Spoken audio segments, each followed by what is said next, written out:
She's waiting for you, right now. You think this is loyalty. Vets call it something else.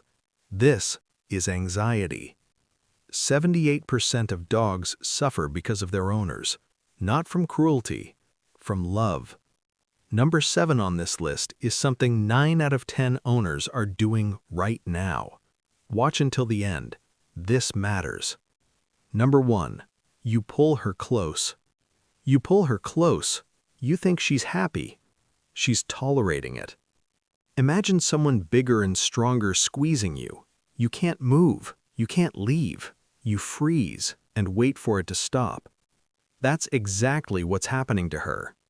A University of Bristol study found that 81% of dogs show stress signals during prolonged hugs, turned away face, pinned ears, nose licking. That's not affection. That's a distress signal.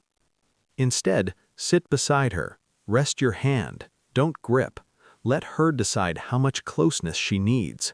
That's what respect looks like. And the next one, you're definitely doing this today. Number 2, you feed her from the table. Those eyes, that look, you can't resist, so you hand her a piece. She learns ask and receive. Now she'll ask every time, because it works. But it goes beyond table manners. Onions, grapes, chocolate, avocado, xylitol, and chewing gum, all of these are deadly for dogs. Most owners don't know. They're just sharing food out of love. Veterinary toxicology records thousands of cases every year. The number 1 cause, food from the table. Give her quality kibble, give her a proper treat, but not from your plate. That's not cruelty. That's protection. But this still isn't the most painful one. Number 3, you punish her after the fact. You come home, a shredded pillow on the floor. You raise your voice. You push her nose toward it and you say, "Bad girl." She looks guilty. You think she understands. She doesn't. Dogs live in the moment. What happened 3 hours ago doesn't exist for her. The guilty look isn't remorse. It's a reaction to your anger right now. She's afraid of you, here, in this second. Alexandra Horowitz's research at Columbia University confirmed that the guilty look in dogs is fear of punishment, not awareness of wrongdoing. If you want to change the behavior, change the conditions. Put away anything she can destroy. Tire her out before you leave. Punishing after the fact only destroys trust. Stop for a second. Count. How many points from the first 3 are about you? If even one of them is, the end of this video matters most to you. What comes next makes a lot of people tear up. Number 4, you don't let her sniff on walks. You want to walk, she wants to sniff every single post. You pull the leash. Come on, let's go. For you, it's a walk. For her, it's reading the news. It's a conversation with the world. It's her only way of knowing what's happening around her. A dog's nose is 10,000 times more sensitive than humans. Scents are her language. When you don't let her sniff, you're taking away her words. Let her lead sometimes. Give her 10 to 15 minutes of free sniffing. It reduces stress as effectively as 30 minutes of running. Scientists call it a sniff walk. Try it. Number 9 is something people don't talk about. It's the reason dogs lose joy in life. We'll get there. And it's something she will never be able to tell you in words. Number 5, you leave the TV on for company. You leave for work, you turn on the TV, so she's not alone. A kind gesture, but it works against her. Dogs don't experience television as company. They experience it as noise, constant, unpredictable, uncontrollable noise.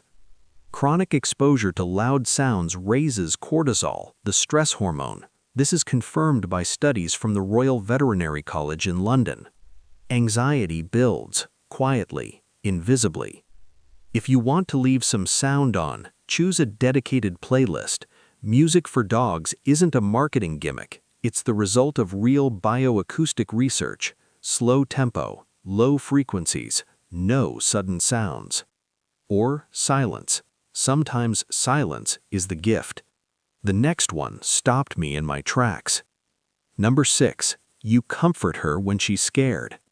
Thunder rolls. She trembles. You pick her up. You stroke her. You say, "It's okay, don't be scared."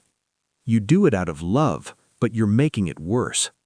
When you soothe a frightened dog, you're confirming being scared is the right response. You're literally rewarding the fear. Not reacting isn't cruelty. It's the calm she reads from you.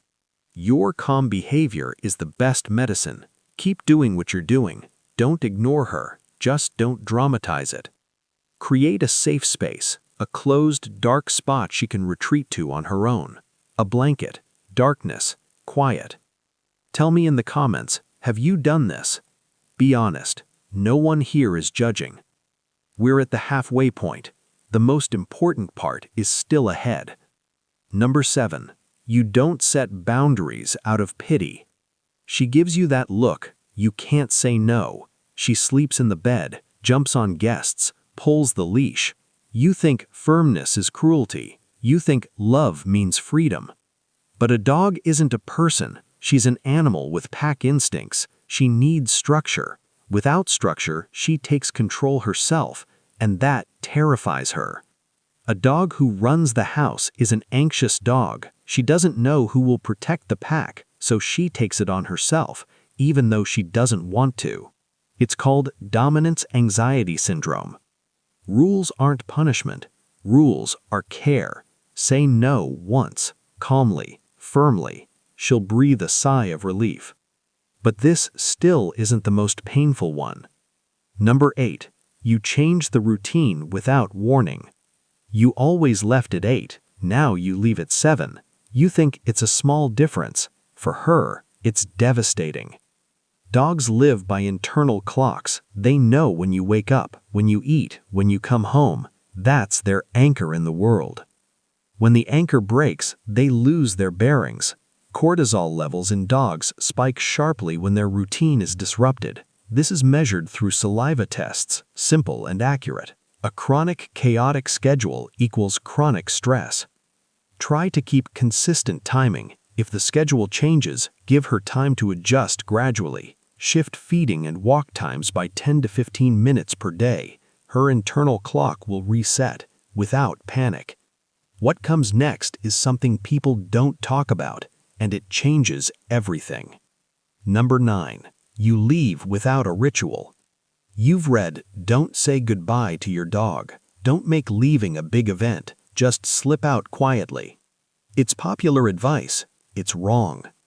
When you disappear without a signal, she doesn't understand what happened. She searches every room for you. She whines. She scratches at the door. She doesn't know you're coming back. Every time you walk out that door, that might be forever. That's all she knows. Create a leaving ritual. The same thing every time. A word, a gesture, a treat. I'll be back soon. And leave calmly. Don't drag it out. Don't get emotional, but give her a signal that this is normal. This is just a goodbye, not an ending. Within a few weeks, she'll calmly lie down when you put on your coat because she knows the ritual means everything is fine. And that's something she will never be able to tell you in words, but she'll say it with her stillness. Number 10. You keep putting time with her off until later. You're busy. Work, phone, exhaustion. We'll have a longer walk tomorrow. We'll play this weekend. Later. She doesn't know the word later. The average dog lives 10 to 15 years. That's 10 to 15 years beside you, no more. Every day you put off is a day you can't get back. She doesn't hold a grudge. She doesn't keep score. She just waits. And every time you sit beside her, that is her whole world. Not tomorrow, tonight, now. You watched this video to the end not because you're a bad owner, because you want to be better. That already changes everything. She's looking at you right now, not with resentment, with hope. Tonight, one small change. Just sit down beside her on the floor. No phone, 1 minute. See what happens. In the next video, 8 things your dog is trying to tell you every single day. You'll be surprised how much you've already missed.